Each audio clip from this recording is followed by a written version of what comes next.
All right, we should be live, assuming that StreamYards isn't ruining everything for me. We are here to talk about, at first, the debate between Sal and Dan, who are both in the room here, so that's going to be great. And what we're going to do is, I'm actually going to start with Sal, then go to Dan, and then we're just going to go across the room and talk about how we all felt the debate went. So, without further ado, Sal, how do you feel the debate went? I felt the debate on my part went much better this second round. And Dan can tell you, we almost, I actually told him what I was going to talk about almost specifically. I was going to talk about repetitive elements in 4D nucleome and encode. I was planning to talk fitness, but we ran out of time. So it was pretty much scripted. And I felt the best thing to do is just make my case like lawyers closing arguments. I didn't want to get into the usual just shouting matches that we've seen lately on modern day debate. And so I wouldn't actually expect a shouting match from you. You don't seem like the shouting type. So that was basically it. My goal for myself was just to state my case, respond to some of Dan's questions as best as I could, and that's all we could expect to. I think most people felt each side represented their case as best as the facts that were available to them. And that's, this is a scientific, I viewed it more as a scientific discussion and where people are just stating their case. A lot of debates, people just try to do a lot of gotchas and just ad hominems that are subtle or not so subtle. And I was going to try to avoid that. And I think the way I could summarize it best was Erica's. By the way, Erica, that was a lot of fun. It set the tone for the whole debate, just kind of lighthearted and try not to take things too personally. And she said, these guys are pros. So I think the moderator spoke well for both of us of how we conducted ourselves. And that's about the best we could do. The fundamental issues just will depend on ultimately on the facts. And we were just messengers for the body of facts that we felt represented our case. Absolutely. And speaking of Erica, in case she watches, congratulations on soon becoming the fourth Mrs. Hovind.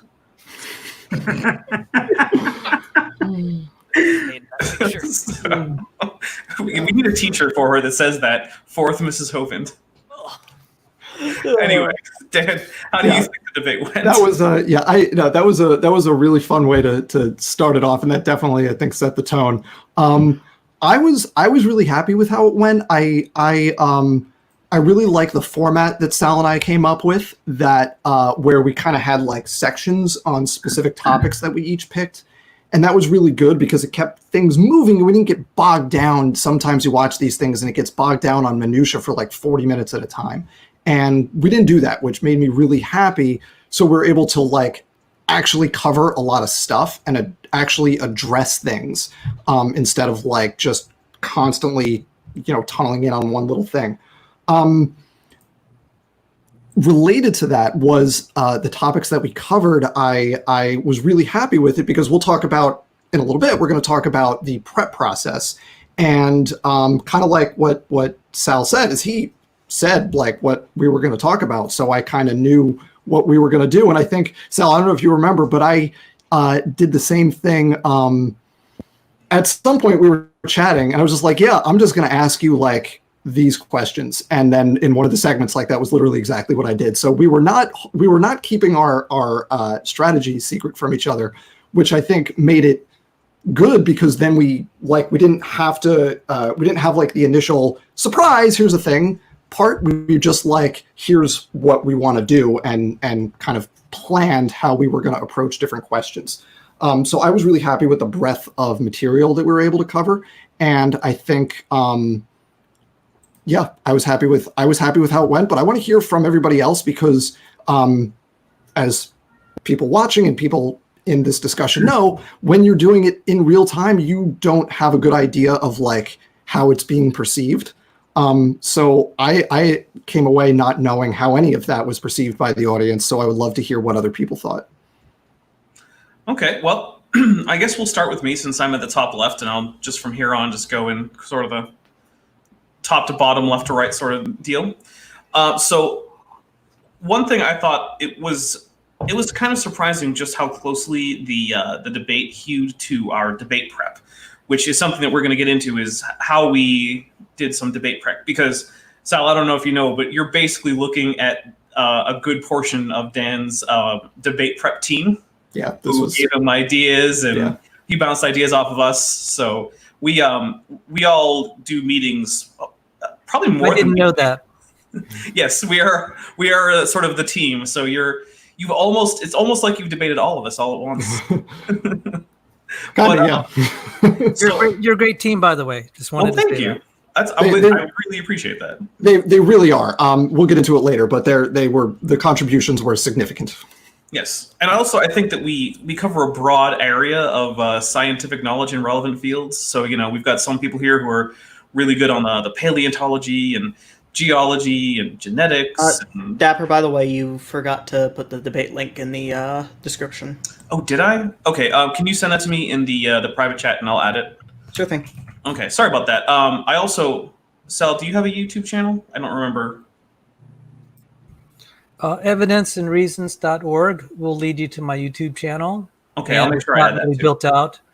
But thank you. That was very generous of you. And however I can reciprocate, I'll try to do that.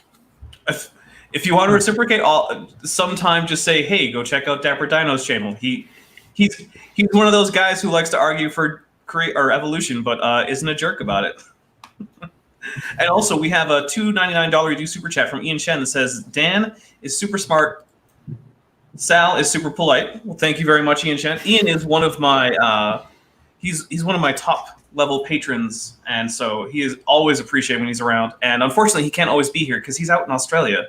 So yeah, but it's always great when he's around. But so that was one of the things I thought.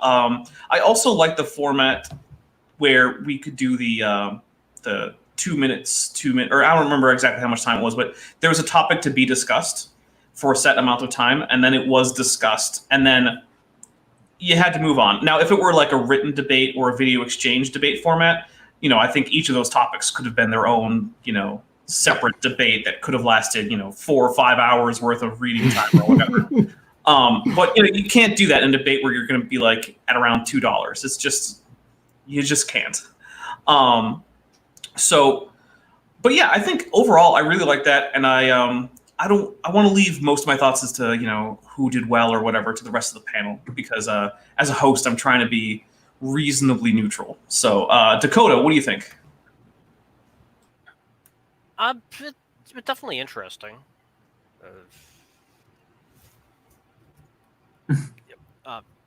I ended up spending a fair bit of the last part nursing a hangover, so I think I can pass for that.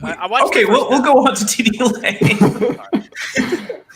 I think Dan did rather well. I think Sal was very polite, which I definitely enjoyed. But I feel like he didn't really address much of what Dan said in his opening. And yeah, I need to consider that not terribly great as far as debate performances go. Especially seeing how what Dan said was rather relevant to the topic. That's pretty much what do you have any constructive criticism, something that you think could make the performance have gone better? I think Sal should definitely go more into why the biological definition of fitness as a reproductive success is not correct. And actually, I think that's an interesting point, because I think that's one of the biggest areas of contention, but unfortunately, I think it was one of the areas least touched on. So what do you think, Sal? Do you think that might improve your showing if you Well, went actually, I deliberately I think that we just like a lot of things, the clock was, we were both fighting the clock, and that was one of the most interesting things to discuss, and probably would have been one of the most that would have been I think it would have gotten pretty lively if we talked about that rather than me talking about transposons, okay? Because that's the core. The TD Lane is correct. I didn't address Dan's stuff. That was part of the premeditation that I told Dan I'm gonna talk 4D nucleome and repetitive elements, and which pretty much said I wasn't gonna respond to some of his criticisms because on the other hand, I wanted to set the tone for what we were going to talk about, which was the functionality of the genome. That was my main thing. So I understand why TD Lane said that that was off-putting, and I totally respect that. But that wasn't my goal to get into a just trying to respond to everything Dan said, even if these were very good objections. His objections were very good and should be considered. But in the space of a debate, I'm not going to try to think off the cuff. One can get in trouble. So the time after the debate is time to address the things that he raised, and he raised some really, really good points. So what TD Lane said is correct, that I did not address some of his other points. I wasn't going to. It was more important for me to highlight the structure of the 4D nucleome, because I felt a lot of people did not understand just how complicated it is, and I wanted people to see why repetitive elements could actually be very, very functional and critical, and that was really my goal. The debate is really a vehicle for me to present things on ENCODE and 4D nucleome. So no disrespect to Dan, I appreciated the debate, and but part of my goal was really just to inform the public about some of the developments that I've been working on that I do think is relevant to the.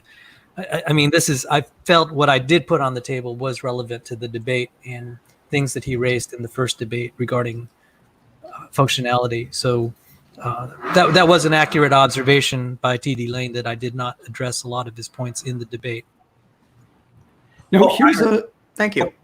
Here's a funny thing about that, because we both kind of left the actual, like, we were skirting around the concept of fitness the whole time without being like, this is the thing we're going to talk about, but for kind of opposite reasons. Because one of the things, going back and rewatching the debate yesterday, I think, I caught a couple places where I missed an opportunity when we were talking about this to very clearly say, in the context of the point I'm making, the objections I'm raising, the specific definition doesn't actually matter.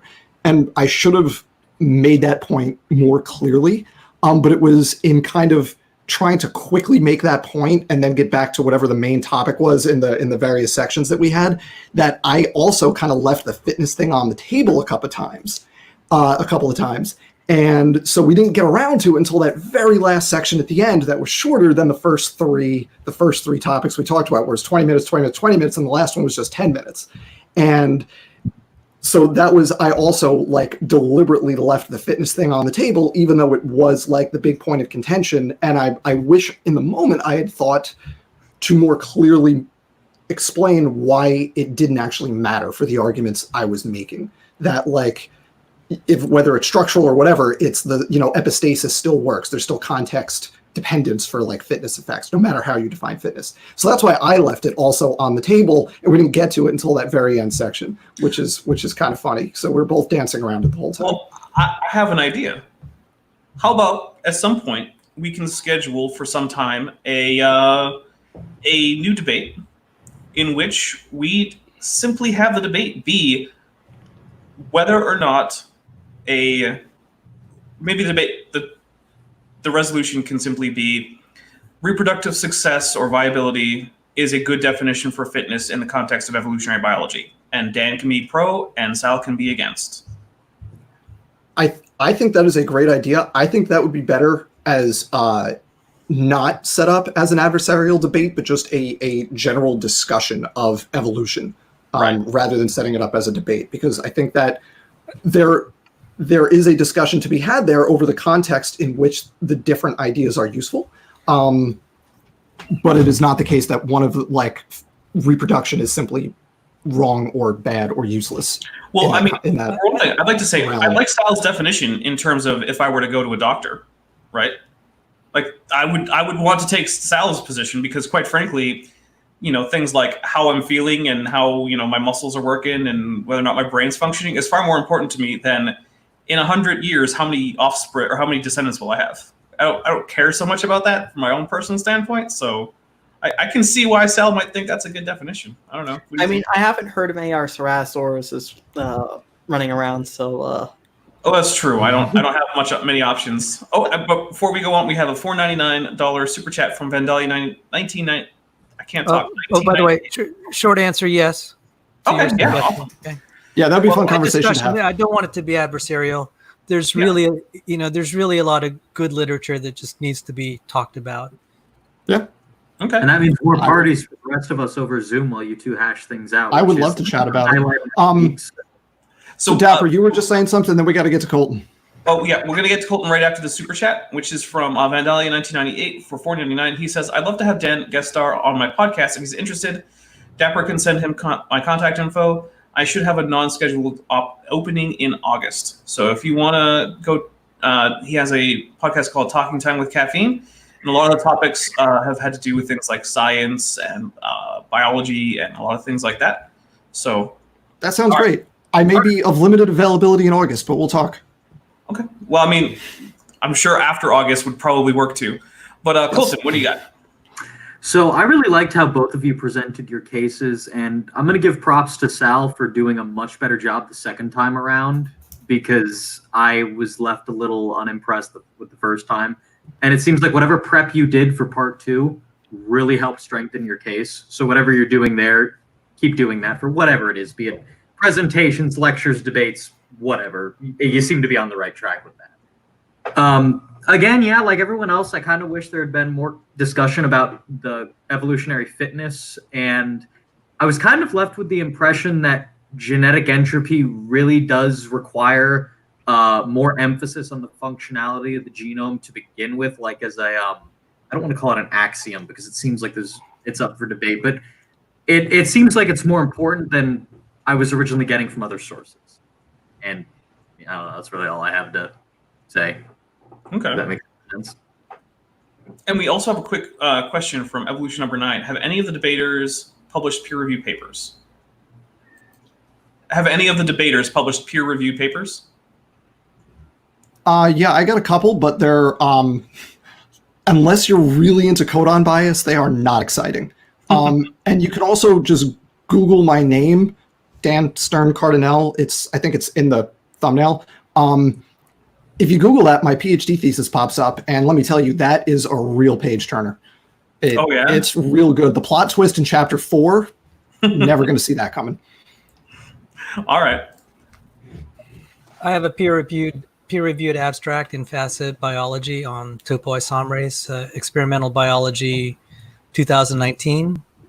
The lead author, I was just a co-author. The lead author is Joe DeWeese. So that's a secular publication. It may or may, it's really more or less just the abstract for a poster session. My lead author and I did a creationist paper in a creationist journal, but the lead author has also published in Nature. So that is my connection. I had some stuff in aviation where I was not the author, but I was mentioning the acknowledgments. So let me think.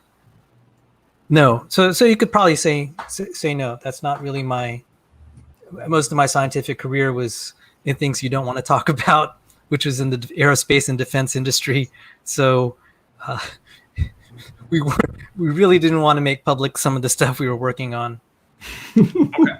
And also, Jerry Pena says, don't forget to like. It's only 5 right now. Help out Dapper. I agree with the sentiments. Do not forget to hit like. It's up to 17, it looks like. So. Oh, okay. Well, can I add people. one thing? Oh, yeah. Dr. Sanford and I, you could actually see a preprint of a paper on Chem Archive. If you just Google Sanford Cordova on Chem Archive. That paper had been rejected 8 times, but the editor said our conclusions were correct, which is really kind of amusing. So we're in the process of trying to get number 9 find an editor that will actually be friendly to the paper. So we've gotten a variety of reasons why the paper was rejected, some which we think were legitimate and some which we think are kind of sketchy. We tried to get the editors to give permission to say to give the rejection letter, because I wanted to say it's like the important thing is the conclusion. And if they would just admit that, well, we don't like your paper, but you're right, that would have been enough for us. But we couldn't even get that. So I just wanted to point that out. Okay. And for $20, Speed of Sound and Gravity says, if the question is evolution, then fitness has to be reproductive fitness and that only. It also has to not be about humans. Sal's trick, and that's his wording, not mine, Sal, is to argue from the strange case of humans and imply that this covers evolution. So did Dan or Sal or anyone else, do you have any?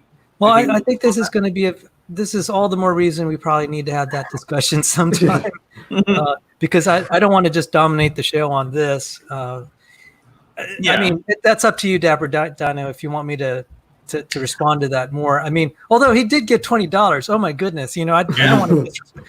Okay, so can I give him at least a $5 answer? Absolutely. We're gonna make sure Speed of Sound gets his money's worth. Yeah, first of all, thank you very much for that. And Speed of Sound's my friend. He teaches me organic chemistry. So we're on good terms. Okay. He said, if the question is evolution, then fitness has to be. Boy, I lost it already. I put it back up. Reproductive success, I think. It should be. You should be able to see it in the Hangout right now, I think. Do I? There it is. Yeah. Then fitness has to be reproductive fitness in that only.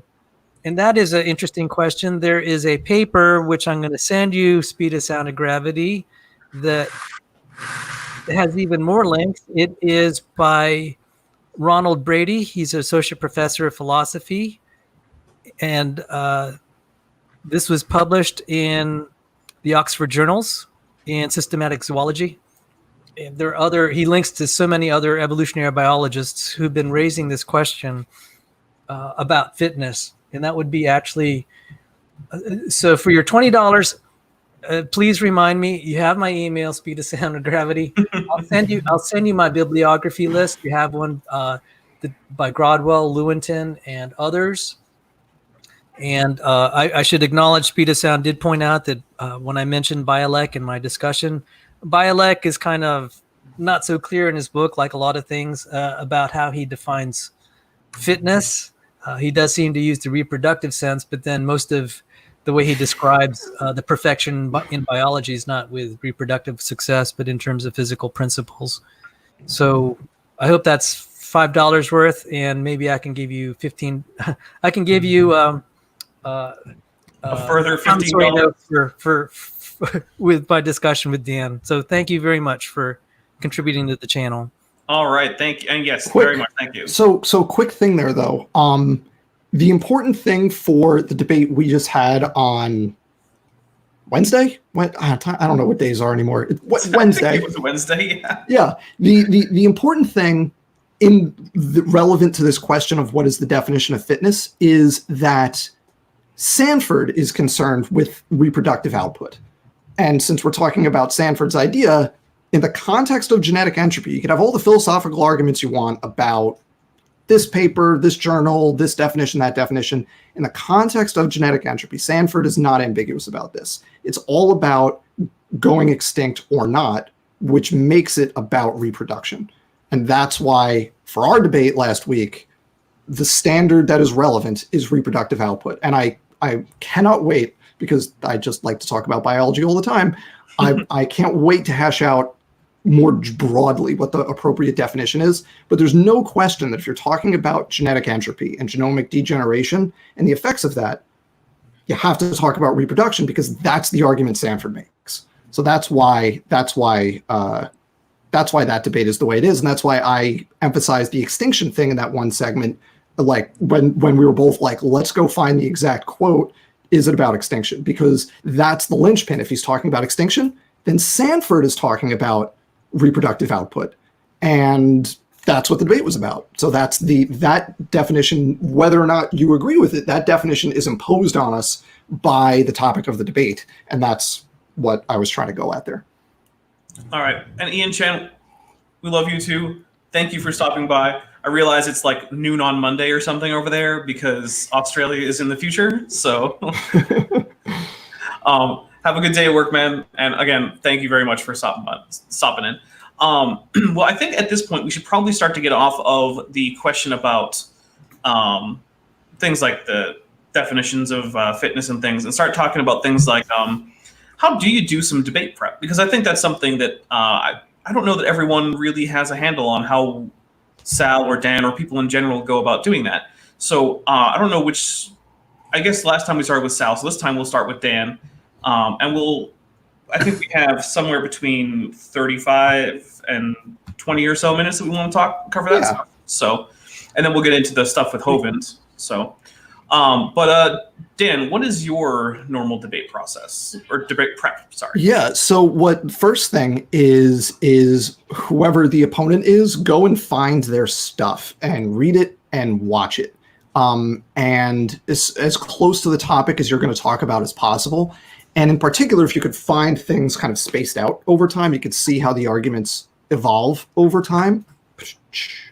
And then kind of come up with the way I do it anyways, I come up with kind of a broad kind of outline of how I want to approach it. And then that's where the team comes into play, because then what we do is we'll get together like this, and I'll say, okay, here's what I'm thinking. And we'll just kind of like spitball, very free form. Oh, if this comes up, you could talk about that. If this comes up, you could talk about this. Here's something you could say. And then it'll kind of take more of a concrete shape.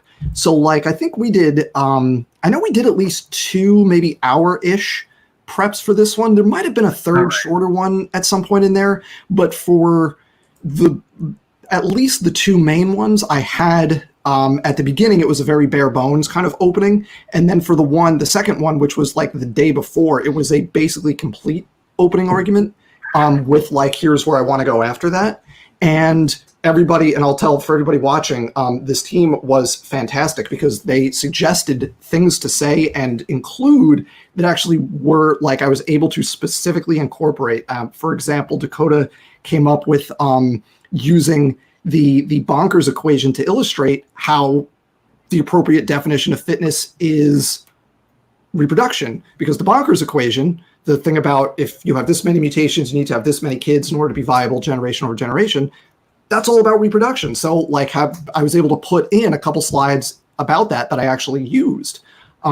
So like having those specific things and having more than one brain working on it and kind of exploring the different avenues of where the discussion could go is super helpful, because then I'm able to build in kind of slides that like, maybe I'll use them, maybe I won't, but they're there if we go down that avenue.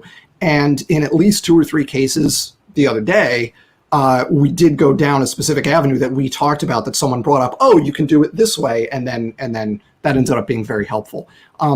And that was great because I felt like I was able to anticipate and be ready for pretty much everything that Sal brought up. Nothing was a surprise. It was all like what I expected and stuff we had prepped for. So I consider our prep really successful for this one. So, and last thing, let me just let everybody hear me say thank you publicly to all of you, because it was fantastic. So thank you for putting in that time to help. I really appreciate it. You're very welcome. You're welcome, man. And I also want to point out that this is a big part of the team. There's also Gutsick Gibbon, RJ Downer, and Jackson Wheat are also a big part of my team, just for preparing for videos, and we help each other out a lot with that too. Mm-hmm. So if you see any of my scripted videos, there's a very good chance that at least some of it has been checked by 1 or 2 people that are in that group. So we're definitely a team when it comes to this stuff. So, and so Sal, what was your debate prep process like? I actually think I treated it not as a debate, as more of a compiling previous lectures. So Dan actually saw pieces of what I was going to say in presentations. Now there are private networks I'm a part of where there are faculty who are creationists who either teach at Christian colleges or are part of secular institutions like the National Institutes of Health. These are professor levels. So a lot of the material that you've seen has been stuff that I've made in presentations and gotten critique on at the professional level for like the last 6 years. And so really it's mostly cobbling together. One reason I told Dan this is what I'm going to present, and I just wanted to make sure that I wanted to alert him. I just felt that was a courteous thing to do, and then also so we don't end up just duplicating each other's talk.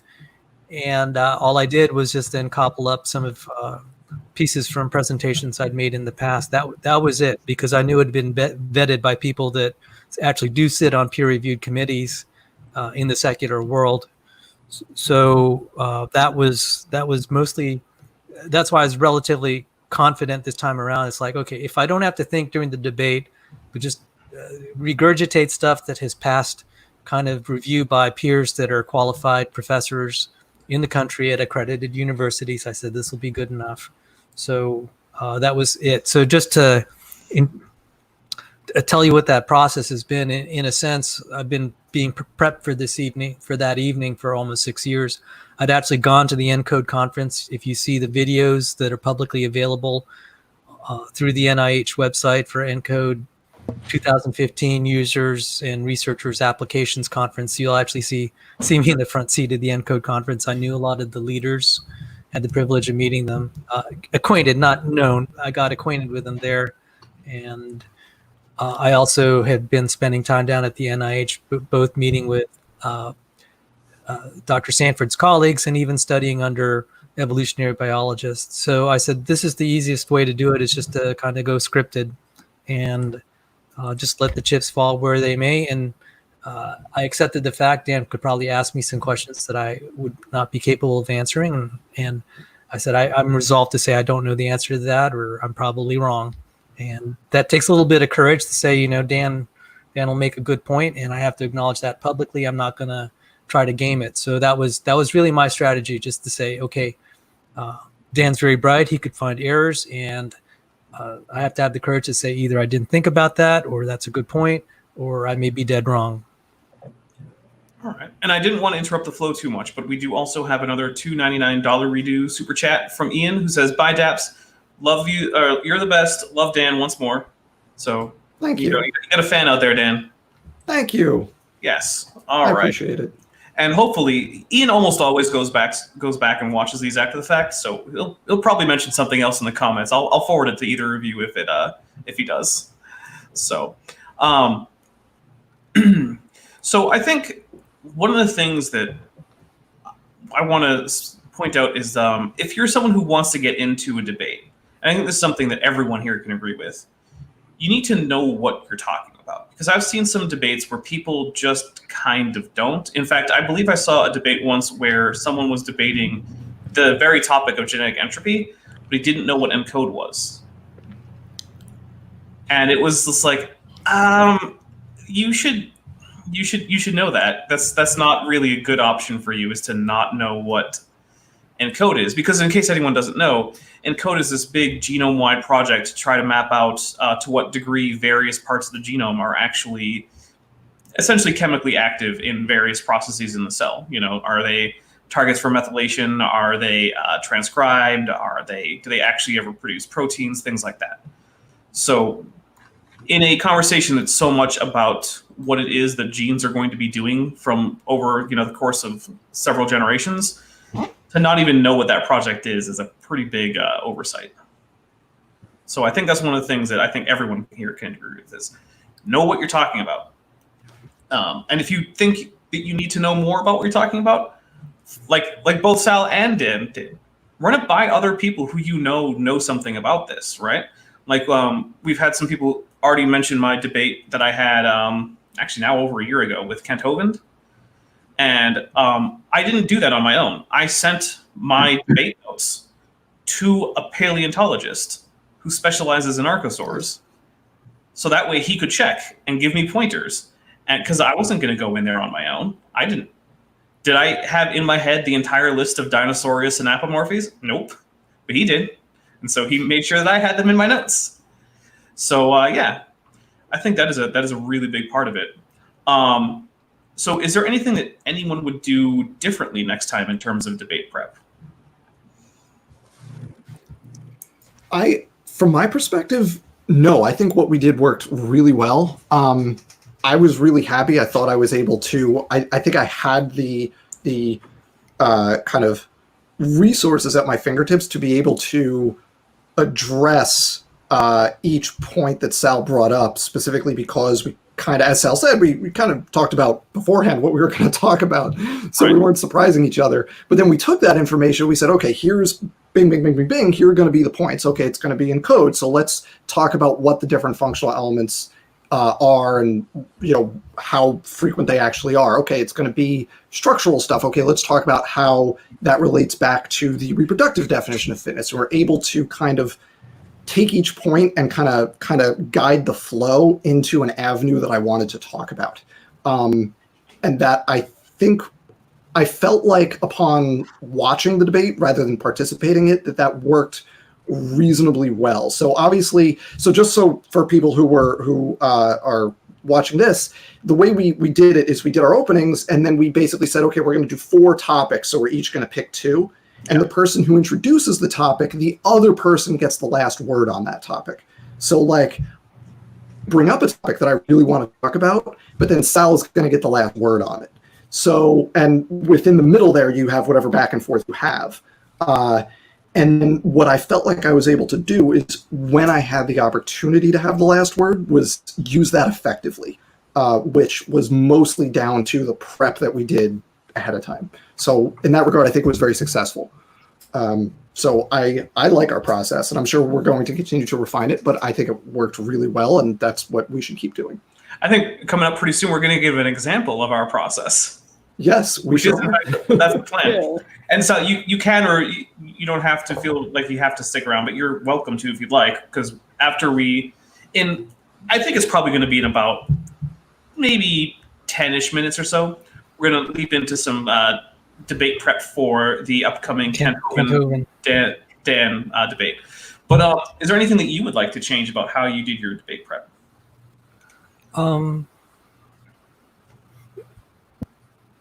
I can't, I felt everything went, there's always room for improvement, but I think it went better than I expected. I do have to acknowledge someone in my creationist group saw my first debate, and he's actually a professional coach. Not professional. He had coached college debate teams. And so he gave me, we had some conversations, and I told him, I said, I do have some speech impediment. And that helped me decide that I'm going to try to go with a scripted debate, because I can't talk very well extemporaneously. He asked me, have you been diagnosed? I said, well, I have been diagnosed for learning disabilities. It wouldn't surprise me if I have speech difficulties. And I said, I'm going to be fine if I can just kind of recite a script. I have a good enough memory that I can remember canned lines, but I will not do well in an extemporaneous exchange where I have to kind of think on my feet and then talk at the same time. Erica would be very good at that. Oh my goodness, her voice, her ability to talk and articulate is so fast. She'd just kill me if we had a different debate style. And I said, well, it's not my goal to be like a Kent Hovind or some of these people that just do this for 30 years. That's not, I'm a reporter. I'm kind of a glorified reporter. I do a little bit of research, but at this stage, I'm more of just a fact gatherer, and I read papers and just try to summarize them. And right. I'm not going to be professionally debating, but I did have speech impediments. I also have I had a little bit of, I had Bell's palsy, so there's a little bit of paralysis on the left side of my face that also makes it difficult for me to talk. So I guess given what I'm saying, I said, given the challenges I faced, I felt that I did about as best as I could with, and tried to go to my strong points, which was just the pool of literature I had. I did not have a team that actually reviewed my debate, specifically the segments, but if some of you have seen some of like my discussions on Fisher's theorem and then Muller's limit, those are sort of pieces where I was just lecturing through and I was just practicing communicating ideas. And that was also where I developed some of the graphics. One last thing to say is Dan had some really good points about fitness and epistasis. And these are one reason to engage. I think you mentioned, is there any value in this process? The value is that we learn in the process. and we can also learn from our opponents some things. So this, in a way, is one way to get to solicit some hostile but expert peer review for ideas that will be put forth. So there are publications I'm working on and attempting to refine the concept of fitness, which began to emerge because of Bill Basner and John Sanford's publication way back in 2017, 2018, where they were using the evolutionary definition of fitness, and the follow-on work resulted in me saying, time out, guys. I found some more stuff, as you know, since we're looking at this, and editors had been approaching us to write some follow-on. I said, here's some things we need to consider. So what Dan had to say on Wednesday night is actually highly valuable. His criticisms and objections should be very much taken in consideration for anything we do in the future. So I just wanted to at least cover, is there any value in this process? For my side, absolutely yes. So I really do want to thank Professor Dan for participating. He's given us a lot of important things that we need to cover and to consider. All right. And also, I want to point out that Just a Walking Fish says, Sal's more honest than Kent and a decent person. And I feel like that is a bit of a low bar when you're comparing someone to Kent Hovind, but it's not exactly private that that's my opinion on this channel. So, but I do appreciate that. And I do agree. I think Sal is a fairly honest and decent guy. And everything I've seen from him makes me think quite highly of him as someone in this discussion. Well, thank you very much. And Speed of Sound and Gravity says, Sal is the best of the creationists. So you got some fans out there, Sal. We might not all agree with you, but it seems like you are universally liked. So you have that going for you. And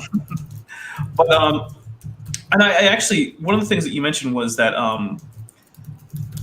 be aware of your own, when you said things like you think you might have a little bit of a speech impediment and things like that. And that's one of the things that I want to point out is be aware of the challenges that you face if you're going to go into something like this. If you have a speech impediment or you have trouble with extemporaneous speech, that isn't necessarily going to bar you from having discussions like this. It just means that you have to take special steps to try to overcome. So for instance, if you have a speech impediment and there's going to be a time limit, practice as much as you can so that you can avoid having that come up as often as possible. It won't be entirely possible, and if you have trouble with extemporaneous speech, try to have as many scripted responses to as many points as you can beforehand. And maybe that'll increase your prep time, but don't feel like things like that mean that you have to walk away from things like live discussions or things, because there are definitely things that you can overcome. So yeah, I think, and I think overall we've gone through a pretty good description of how we do this debate prep, how we felt about the debates, and also we've even set up potentially a new discussion. I'm not sure what the venue would be. I would be happy to host. I'm sure you could probably get James to do the hosting, or even Standing, who he was here. I don't know if Standing is still here. But I would like this venue. And if you saw me looking to my other screen here, I just wanted to say I sent because Speed of Sound donated $20, and I promised I'd send him papers or give him his money's worth. I just typed him a letter and sent him some references. So awesome. I just wanted to follow through with my word, be good to my word. So I'm probably just going to watch the rest of the show. I'm probably going to bail out now. I really want to thank everyone. And all right. You have a very good team there, Dan, and it was a pleasure talking to you. Maybe sometime in the future we can talk about the topic of fitness. So TD Lane, Dakota, Colton, Dapper Dino, thank you. Thank you. Actually, Sal, real quick before you go, can you say the name of your website again? I just want to make sure I get it in here. www.evidenceandreasons.org. That's AND?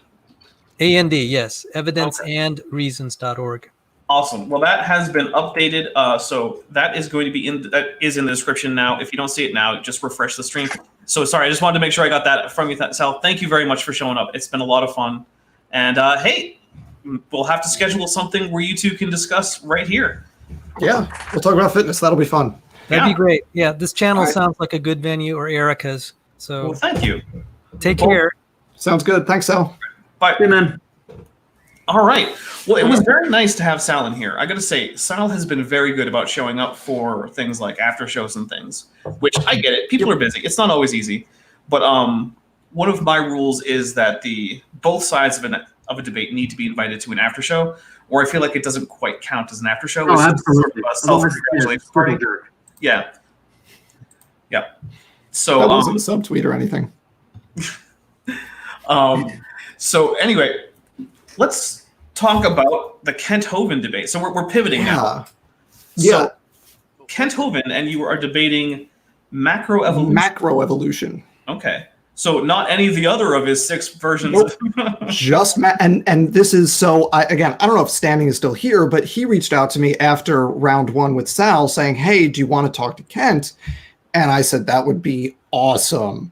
And the one of the conditions I have for anything like this, I've watched enough evolution versus creation debates to know that the topic needs to be extremely narrow and specific. Yeah. Otherwise, it's a giant waste of time.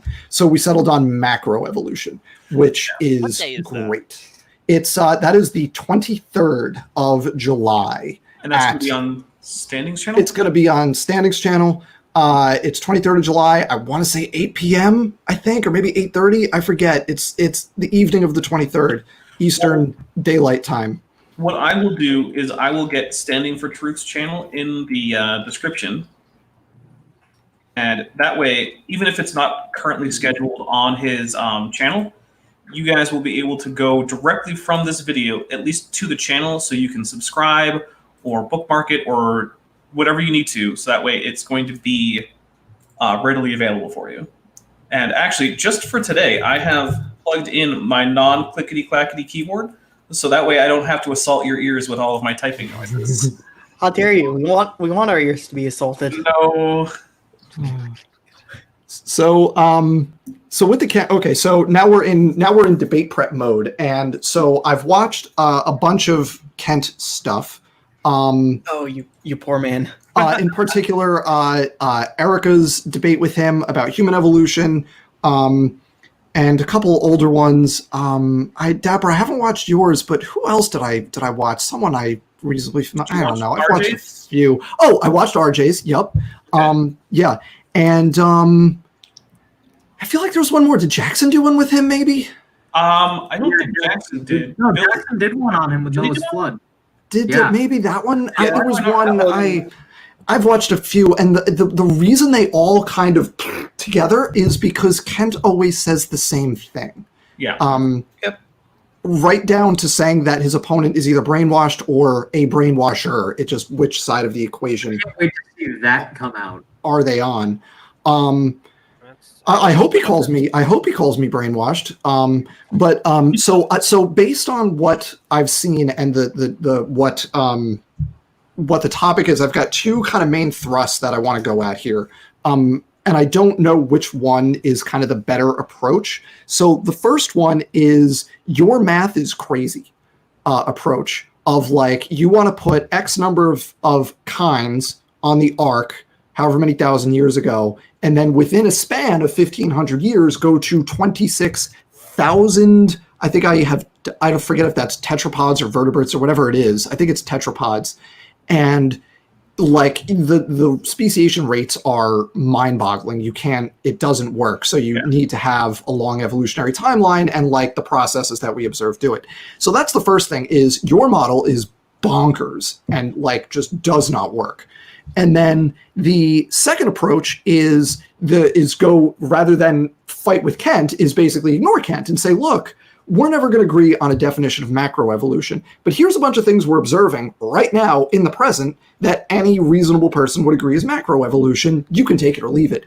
And then I use each time I speak as an opportunity to tell everybody about some really cool example of an animal becoming photosynthetic, or an amoeboid rhizarian becoming a new form of green algae, or lizards giving live birth, or any one of a number of other major evolutionary changes that by any standard are macroevolution. And I would love to hear everybody's thoughts on which approach you would like and how to emphasize things. And I don't think the first one's going to go too well, because going back to Aaron Ra's debate with Kent, Kent wouldn't be willing to say that like Burmese and Siamese and Siberian tigers were the same kind or different kinds.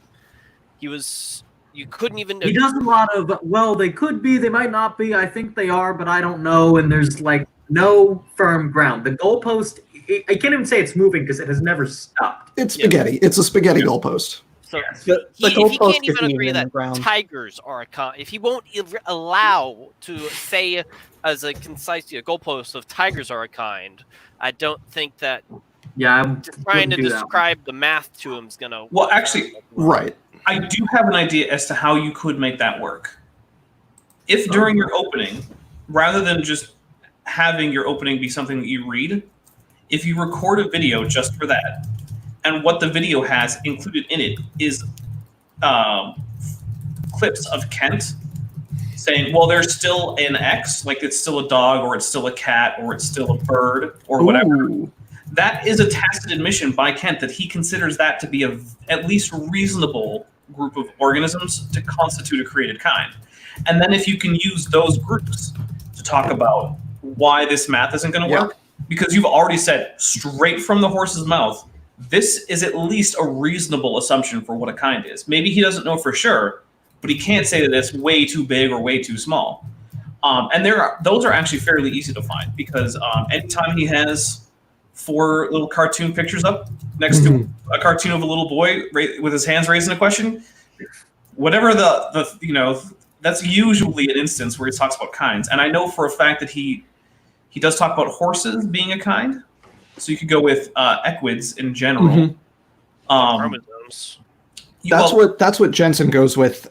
He goes basically with families. So like equids, felines, canine, like that's what he goes with. But his standard is much more concrete. Right. Kent is almost necessarily vague because he doesn't want to get tied down on that, because he knows he doesn't even know enough about biology or zoology or any of these things to even articulate in any reasonable way what a kind could be. His stuff was outdated when it was written 20 years ago. That's basically. Yeah. And some of it, And he never heard about over it 100 years. learn it then. So that's my right. So this is illustrating my worry with that first approach, which is it just gets bogged down in the details. It's 2 people saying things and I don't know, it's a wash. So the second approach is a little more, I think, high risk, high reward, but it's basically saying Kent's not going to define kind. I don't care because I'm an evolutionary biologist and that word doesn't mean anything to me.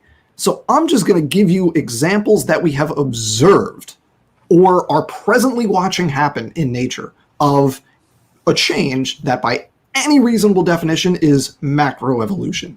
And then Kent can ignore those if he wants, or he can try to refute them.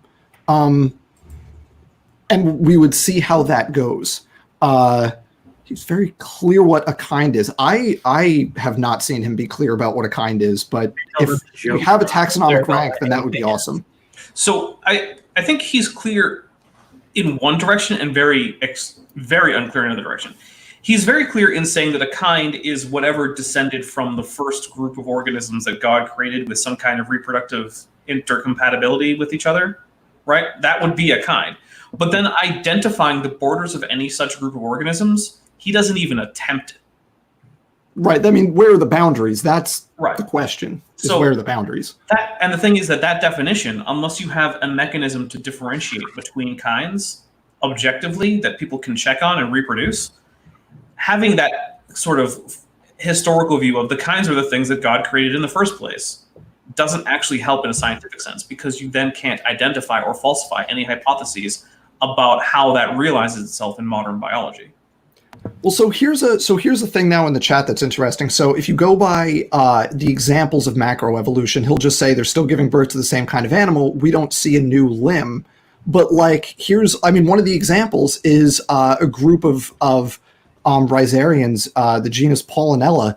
2 species in that genus have a brand new type of primary chloroplast from a different species of cyanobacteria than every other chloroplast in green algae, plants, all those other things.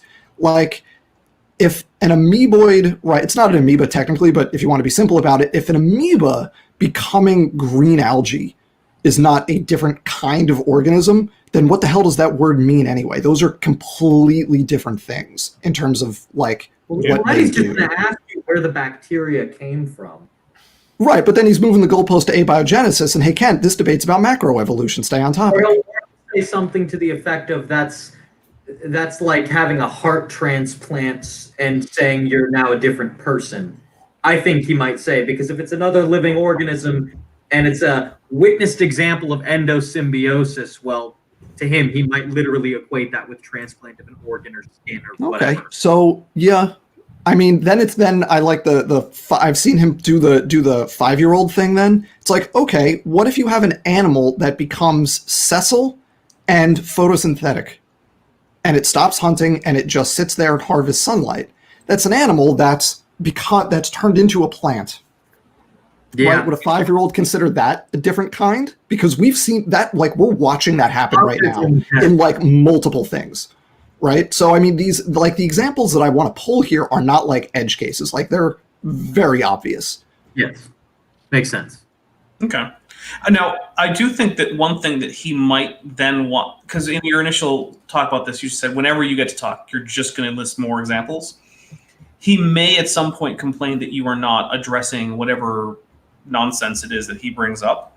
Yeah. So you may have to balance it a little bit, just to say, there was one thing I think I sent to you in text, which was to say, write down what he says, no matter how irrelevant it is. So that way you can just list off what it is that he said and say, it's irrelevant, I don't care. It's irrelevant, I don't care. This is irrelevant. So that way he has to sit there and watch, because he hates being criticized. And he has to sit there and watch as someone point by point says, you're off topic, you're off topic, you're off topic. Because one of his little things is like, oh, can we stick to one topic at a time?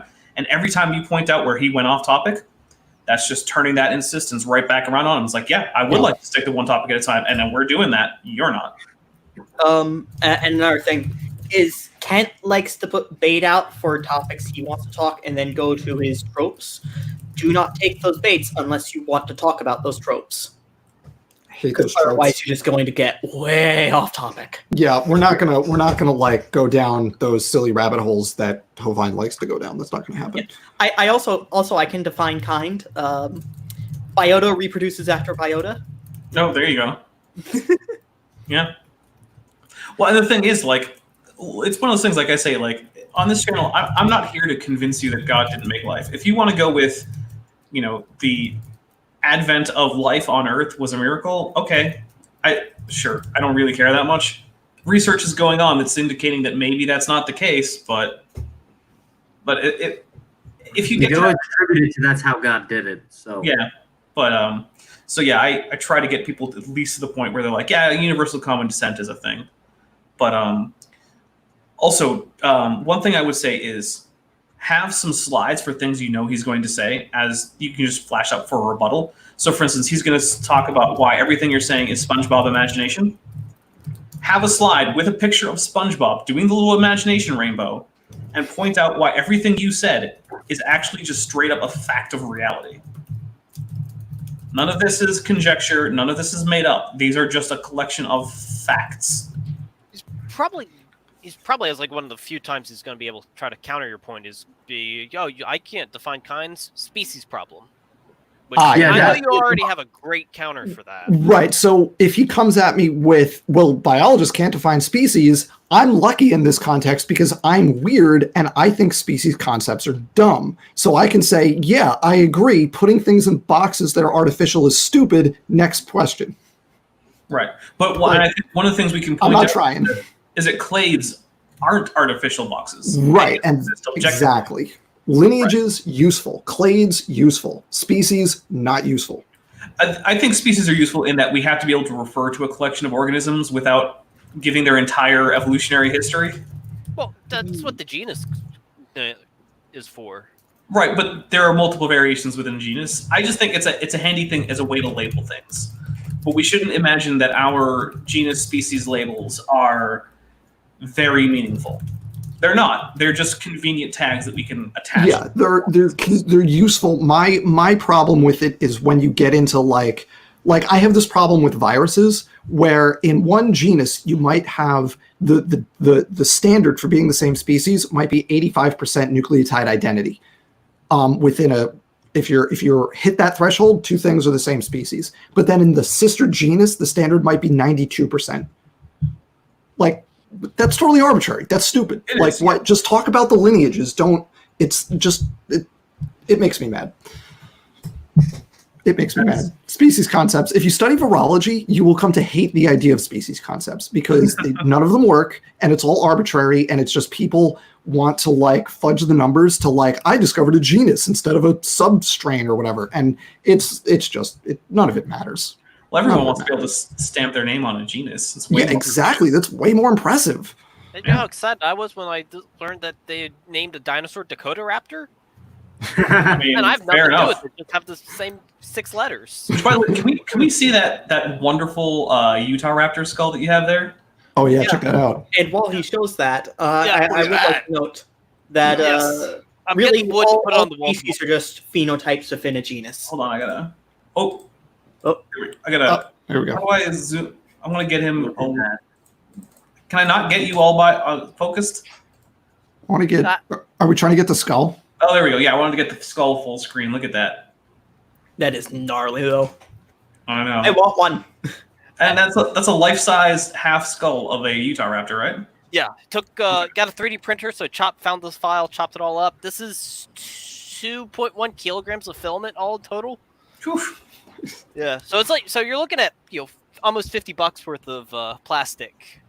Yeah, but if you were to try and buy that, it would be a lot more than $50. Yeah, because who else is gonna sell? Yeah, it's a custom job if you want to find anyone who. Exactly. Although I don't want to focus on that too much because it is off topic. It's just I just noticed it in the background. I was like, oh, we got to take a look at that. Yeah, that is too cool. It's the best thing I've done with my 3D printer so far. Nice. So back to proper topic. There are other things. He will almost certainly go into his regular speech about galaxies and his weird fictional biography of Darwin and all that stuff. That will be in his opening. If he wants to waste time, then that's great. That's less stuff that I have to deal with then, because none of that's relevant. Right. And I would honestly suggest offering for him to go first because his opening is irrelevant. And it will mean that you are the only one who starts actually talking about the subject when you start talking. Yeah. I mean, yeah, we haven't hashed out who's going first and whatnot, but yeah, I'm always happy to offer. I'm always happy to offer the other person to go first because then I get to respond, and that's fun. He tries to make it so that he goes second, and I think that would be fine too. Either way, fine.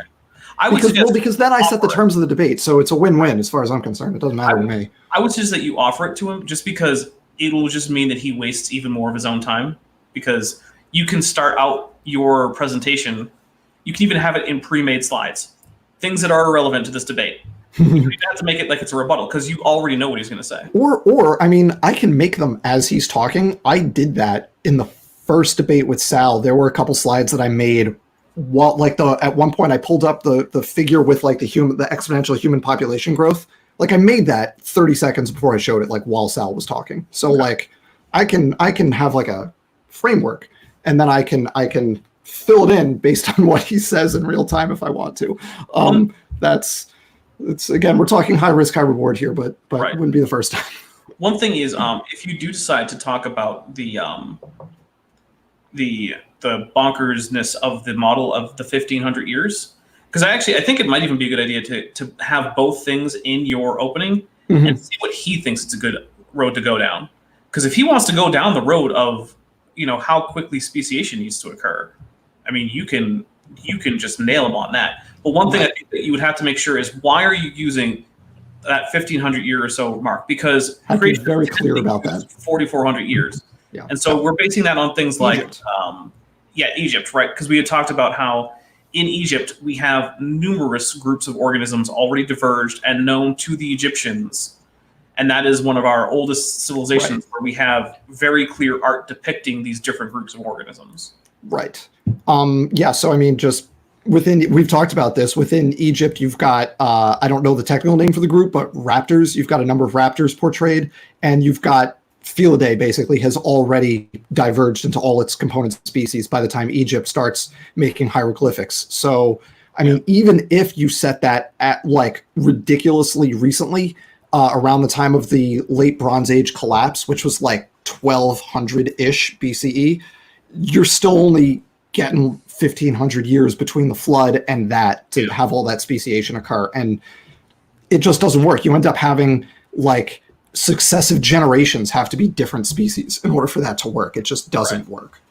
And we have to remember that I think something you would have to point out very early on is that anything that's extinct, but that is in extremely recent strata, so basically pretty much anything from the Cenozoic period, is going to have to count as post-flood, because these are also the areas, or at least anything from basically where we start finding these things that people like Kent Hovind or AIG would consider quote-unquote humans. Any species at that point, they have to be post-flood species, which means if you just take felines, right, you're going to have probably 150, maybe at the low end, depending on exactly when each of these species lives and dies. The low end, you're probably going to have not fewer than 70 or so species.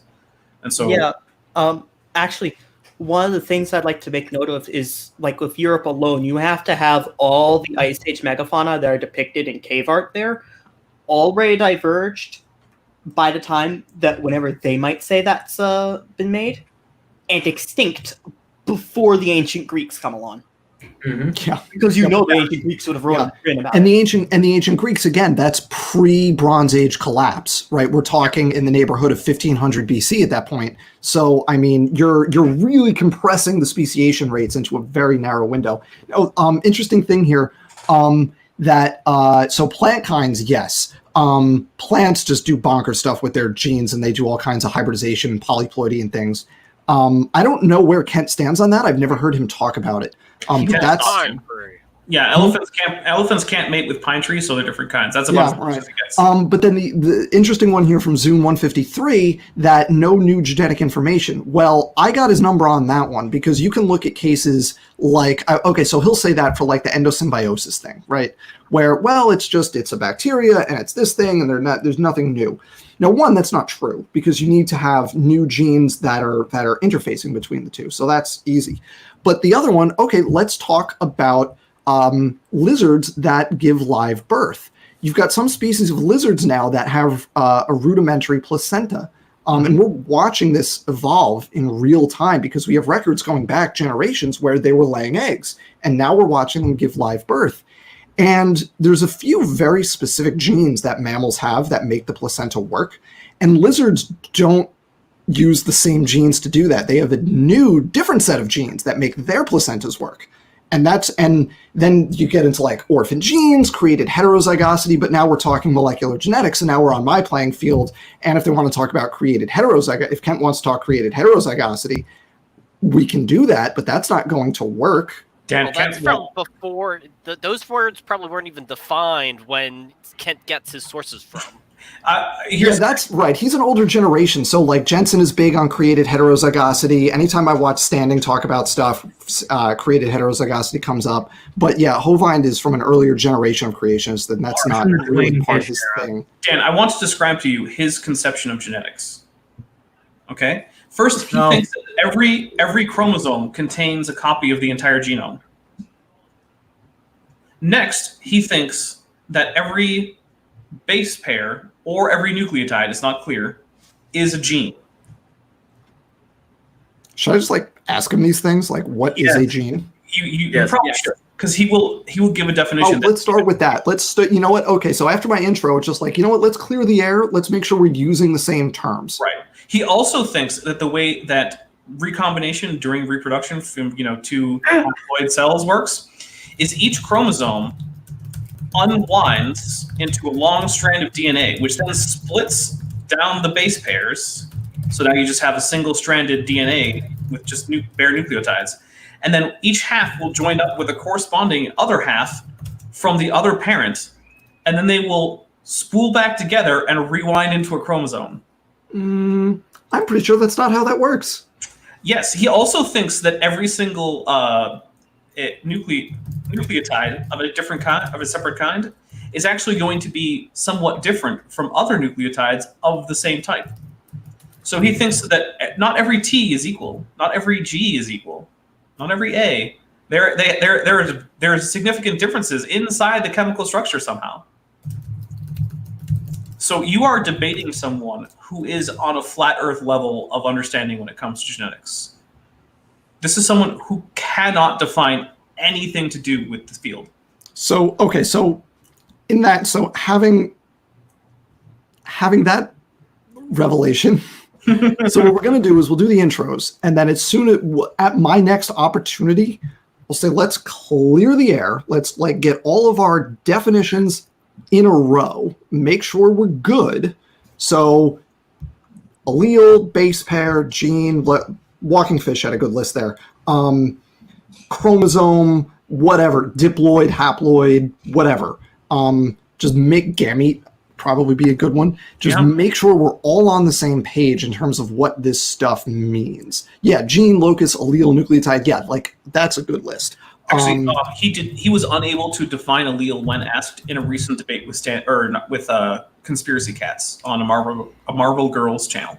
Yeah. Oh, that's the one I watched. That was the other one I watched. Okay. That one. Yes, I watched that one. Okay, cool. Yeah, he wasn't prepared to talk about the definition of allele. Right. And that matters. Is the definition of evolution. Okay, so given that, okay, strategy. So first part, let's get the definitions down, and then that'll be fun. And then second thing, I think rather than I think in the opening cover a bit of like the craziness of like how the creation model is supposed to work on this.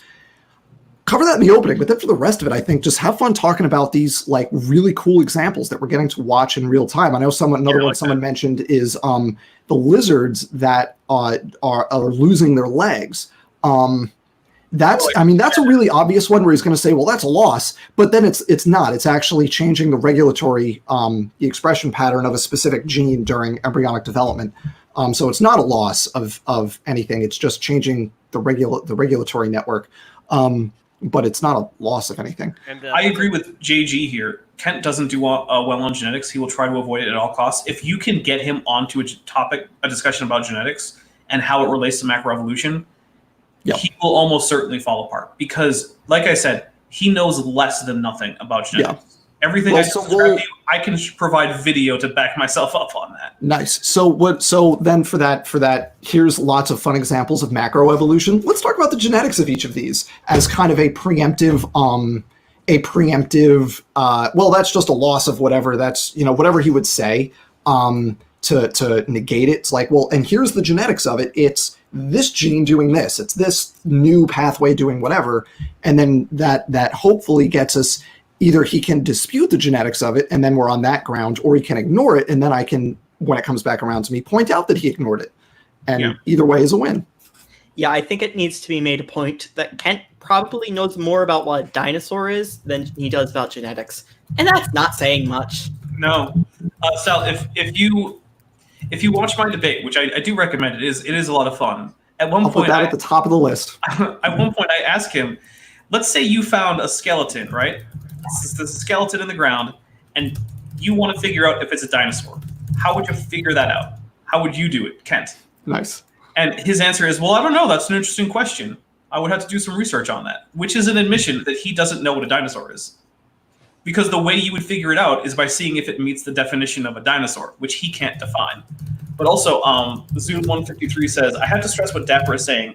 I think you should make Kent explain the concepts he uses without knowing. Yeah. Yeah. And you get Kent to try and explain anything, he falls apart.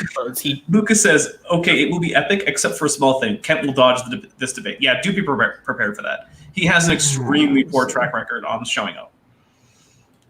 So. Okay. Well, hopefully we do it, because I think I'm looking forward. I mean, look, here's the actually, this is useful. Yeah, Colton, go ahead. I was going to say, if he doesn't show, I know nothing about genetics, so I'll be just as bad. If you want me to fill in, I'll get a. There's no way you can be as bad. You've at least read on Look, I've consumed enough Kent Hovind. I am sure I could give you exactly what his arguments would have been anyway. We could just have a mock debate. We could just pretend. So for his opening, you just play one of his old ones. Mm-hmm. I know how you can prepare Dan for a debate with Kent Hovind. Bring on Kent with Bent and watch one of his debates where he's talked about genetics. Oh, we could do it like a presidential debate prep where they have a stand-in for the other candidate. Oh my goodness, could you imagine if we did mock debates? That would be so much fun to prep. we could just do a mock Kent debate. Between the people here, we've seen enough Kent Hovind to be able to replicate any of his. Oh man. I feel like the Oh only rule man, has that to would be be that you have fun. to talk about Or you could do a mock, debate with video clips. Just like you say something and then a clip, and then you say, and then another clip. Yeah, that could be fun.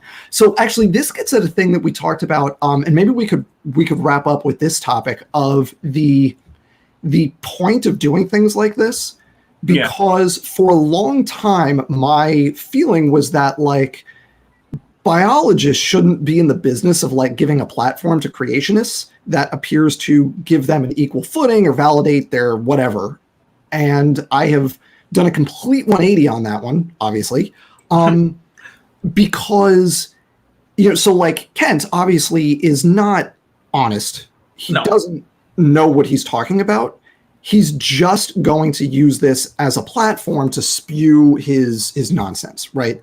So what's the value in that? And I want to hear everyone's take on this, because the thing that I've come around to on this is that rather than because I could just as easily watch Kent's debates and do like a response, like a 5-minute response, and do that. And the thing that I've come around to is that there's an audience for what the creationists are saying, whether they're relatively honest or relatively dishonest, they're going to have some degree of audience.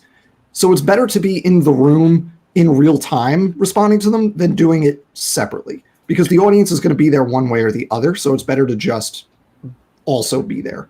But I want to hear what everyone else thinks of that, because that is, I'm sure, I know for a fact that's not a universal opinion. And among like online biologists that will debate things online, there's a split among the people who will debate creationists and the people who will not. And there's not like an easy answer to that question. There are very valid points on both sides, I think. So I would love to hear what everyone thinks of that. All right. I think we'll just go in order. We'll just do me, TD Lane, Deadly Dakota Raptor, and then Colton. And also, I just want to point out this this thing from Just a Walking Fish, because it ties into what I'm going to say. And he says, hey, I was a former creationist. The Bill Nye Ken Ham debate changed that. The audience is far more plastic than the actual debaters. And also, I want to get in this super chat, which thank you very much for your 55, I think it's Danish kroners, but I'm not positive on all of those things. Anyway, I will look forward to hearing this debate, Dan, and any mock debate would be cool, dapper. So please do those. Could be educational and fun. We can call the mock debate Hovind of the Opera. or you know what we should do for the mock debate is I should be the creationist is what you should do. Okay. If you can argue if you, the person trying to counter them, can do a good job arguing the position, then that's the hard, like that's the thing. So that'll be tough. You would be a much better creationist than Kent Hovind, I promise. But man, any one of us would be a looking at Jensen and Purdom, man, I could make so much more money if I sold out. I swear. That's what you need a nom de plume where you just write better quality creationist stuff and submit it to like Ken Ham, like, hey, if you publish this and give me royalties, what do you think? No, I don't think surprise, it's me. But anyway, so I think that I'm on the same page as Just a Walking Fish here. It wasn't specifically a live debate in particular, but it was discussions around the topic that are the reason that I am no longer a Young Earth creationist. Because as longtime viewers will know, I actually have a video up describing my exit from Young Earth creationism. It was the first episode in my Leaving Young Earth Creationism series, which, by the way, I'm hoping to have another one on Saturday. So I think Thromulus and I will be sitting down to have that discussion about how he did that. But these are the kinds of things that helped me get out of Young Earth Creationism, because I realized that, there are actually other arguments out there. It's not just the arguments that the creationists say exist. There are actually people with things like evidence and logical deductions and years of publications backing up everything they're saying, and that is what let me look into all of this stuff. So I think that's where the benefit is, because like Dan said, there is an audience. Creationists will have an audience no matter what you do. Expose that audience to actual science, and that's all I've got. T. Lane, what do you got? I think that generally, I think there's some that you just shouldn't bother with usually. Neff is in that category because you're not going to get anything done with that. But I do think debating creationists is usually worthwhile enough to show that they don't know anything. just basically live show where they're wrong. That's basically my 2 cents. Yeah, and I'll also echo that about Neff. Unless you're going to be very strict with him, there's no point. Dakota, what do you think? Yeah, I'd lean that. I'll lean the way of have the debates, because there's going to be a lot of people who just aren't going to. If you post this is an hour long why Kent Hovind is wrong, or just a more snappy, quicker bite, most creations would never bother to look that up. But they would watch Kent Hovind is debating someone, and even if they can't be convinced, they're gonna show their friend or their kids, let's watch this debate. And even if they can't be, you can still they'll still bring other people who might be more open to actually double checking the sources and actually digging into it. And that's I know RG's always big about put the links to your sources in all the video chats, and that's something that I grew up knowing a lot of younger Christians, but I wasn't known for one. But I do know that if they would have seen the debates, that they were. I had friends when I was growing up who were being bussed into be the children in the crowds for some of these debates. But I know if those debates give them the opportunity to view it and see. Okay. What do you think, Colton? I definitely understand the concern of we don't want to give these people any sort of false validity, I guess, to their views. But I don't think that should be a reason to not engage with them. It should be a guide on how you're going to angle the way you engage. Yeah. Like what angle you're going to take. If you want to engage with their arguments, but you want to state outright, look, everything they're telling you is nonsense, and that's a demonstrable fact, you should go with that angle if that's what you want to do.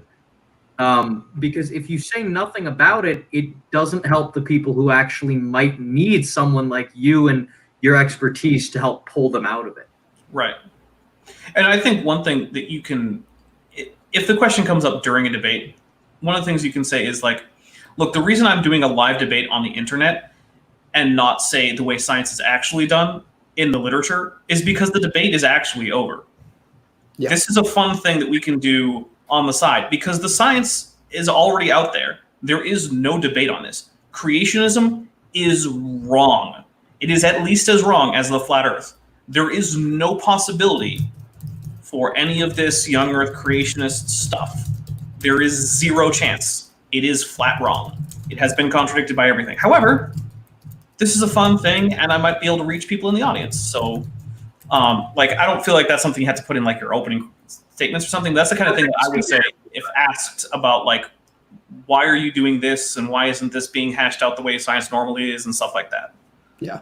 So that's the other thing there is you could turn that around and say, okay, look, evolutionary biologists do hash this out in science. You could look at just in the 20th century, you could look at the major advances that were hashed out in the peer-reviewed literature and at conferences and screaming matches at talks.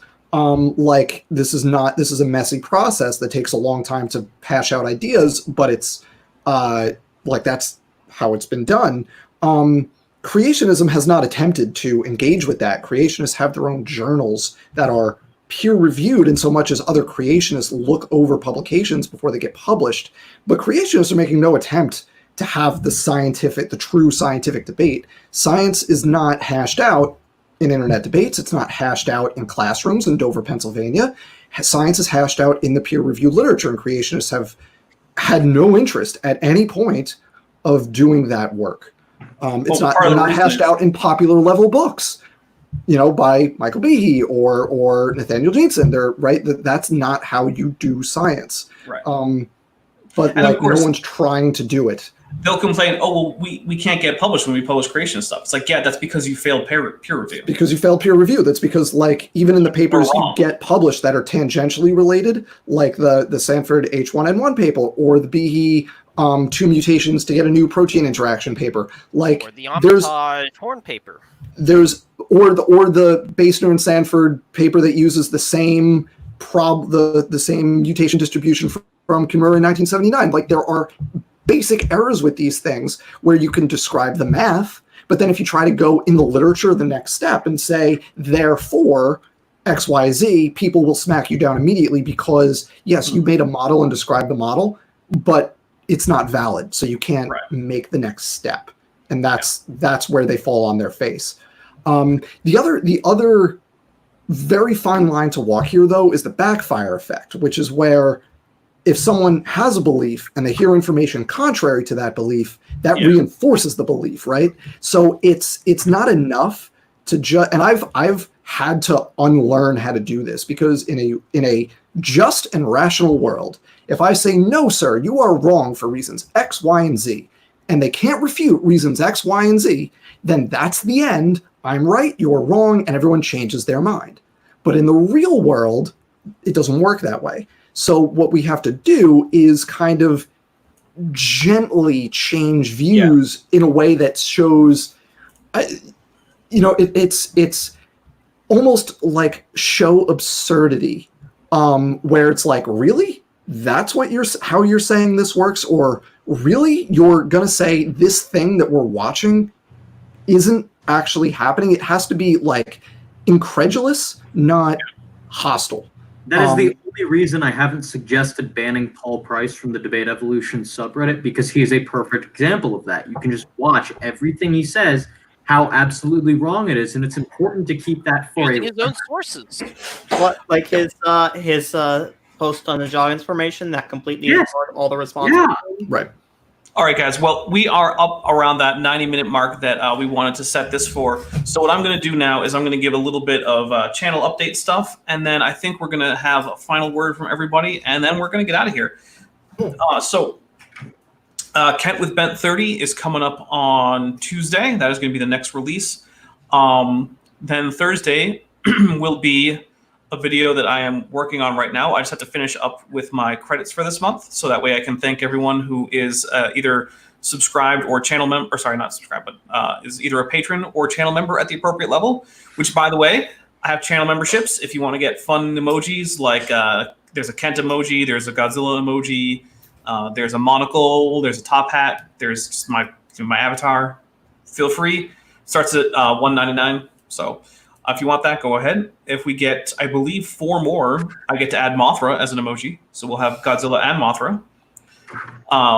And yes, I do take suggestions for new emojis. And yes, Icarus just demonstrated all of them. We've got my tetrapod, me, the top hat, Kent, the monocle, Murphy, the goblin, and Godzilla. So, I was gonna do a T-Rex plus a top hat equals dapper, but I can't find the T-Rex emoji on YouTube. So one of the things is there's a dinosaur emoji, but which dinosaur it is depends on what platform you're on. Oh, that's poop. Yeah, I agree with you. But anyway, so that is, and then actually Saturday, like I said, I'm hoping that I can set up a Leaving Young Earth Creationism with Romulus. And also at some point, I would like to have Dan here on to talk about viruses and virology and how they evolve and where they come from. And maybe tie it into recent events, because it's a bit topical, you know? Exactly. But so yeah, that's basically it. Fluffy Dino Lads, there's still one more main episode, and actually the thing I'm working on right now is actually a bonus episode that I just started working on today. Or no, actually I started working on it yesterday. But anyway, I'm not going to be animated, but in his image is going to be animated, because I decided to make him into a pterosaur for fun. So he's going to be an animated pterosaur instead of being on camera. So let's see. I think that's it for the channel as far as what's definitely coming up. So let's go to TD Lane. TD Lane, what do you got for us? Hydrodominatus. There you go. Is that all you got? This was fun. I think Dan did very well in his debate, but I'm personally looking forward to doing more debate prep for the debate with Kent Hovind, because yeah, this is not going to be the end of it. That's going to be fun. Yeah. All right. Well, let's go on to actually, we're going to save Dan for last because he's the man of the hour. So we're going to go on to Dakota. Yep. I don't really get much. I'm just looking forward to the further ones. I always love the examples of the microspeciation And I think I might want to plug just the Debate Evolution subreddit. That's where I spend most of my time. Same. And, yeah, let's pass it down. All right. Colton, what do you got for us? Well, I'm really excited for the more of these debates that Dan's going to have, because they are absolute drinking parties with me and a couple of other users. And it is a really fun time, and I love the debate prep. So that's all I have to say. Don't put your bad habits on my shoulders. Hey, he'd be doing that without it. He would just find a different topic. And Exactly. actually, you know what, Dan? I don't know if you've seen any of my Kent with Bents. We have drinking rules for Kent with Bent. So. I have, yeah. Okay. So there you go. All right, and Dan, you are last but far from least. So, okay, we get Kent on July 23rd, but before then, and this is not finalized, but we're emailing about it. I'm going to talk to Standing for Truth about created heterozygosity and whether that works. We don't have a date locked down for that. Tentatively, we had talked about not this week that starts tomorrow, but potentially the week after. We'll have that conversation. So more details forthcoming once I have them. I'm really looking forward to that conversation because this created heterozygosity thing is kind of new in terms of creationist arguments relative to some of the stuff like Kent says. So I'm excited to have that conversation. And I'm just going to shameless right here. If you haven't, for anyone watching, if you haven't subscribed to my channel yet, Creation Myths is the channel. What I've been doing is longer videos on here's a specific creation science claim, like genetic entropy. Here's the long version of why this is wrong, comprehensive. And then I'll do a 5-minute version of just, bing, bing, bing, real quick. Here's the main thing. And that link is in the description to this. It was in before the stream even started. So awesome. Even if you've just been here the entire time, if you click to, show more, you'll get a direct link to Creation Myths. I've got a couple other things I've got planned for that coming up. I have a class starting tomorrow for the next 4 weeks, so we'll see how much time I have to implement these plans in the next month. But I have a couple other things, I want to do not just creationist stuff, but I want to present actual biology in very, very small digestible chunks, evolutionary biology stuff. So I think that's really it for me. Those are the two things I have coming up, Standing and Kent. And those will be really fun topics, especially, Kent one's going to be really fun, but the Standing one is going to be, it's a very specific genetics kind of thing. And that's what I do. So I'm really excited to talk about that. And I'll make sure I publicize that once we have a date for that. Awesome. All right. Sorry. One more thing I need to say. Thank you for hosting, and thank you to everyone who was here and left for all the debate prep assistance. It was immensely useful, and I hope that came across in the debate. And I do want to say for everybody, it was Dapper that came up with the thing I used in the debate. That was, if you have a mutation that increases your reproductive output by 1,000, I think it was 1,000%, but then you have 90% infant mortality, it's still a giant gain. That came from Dapper in our debate prep.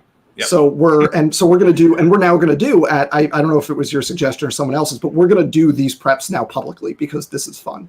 So they might not always be on this channel just because I don't want to flood the channel with just debate prep stuff, but we'll probably do some rotate around. We'll go on to Erica's channel or Dan's channel or something like that. And I can't guarantee that every time it'll be public, but we don't have anything to hide. And what's Yeah. So anyway, I want to say thank you for everyone who came and watched. I want to say a special thank you to our super chatters. We had Ian Chen, Vandali 1998, Speed of Sound of Gravity, and Danish Debater. So thank you very much. And also, I believe we had a new channel member that joined between streams. So I'm trying to see if I can figure out who that was. I'm not seeing it. I'm sorry. But thank you anyway, and I will check my my list of members later just to make sure I can thank you by name in hopefully on Tuesday.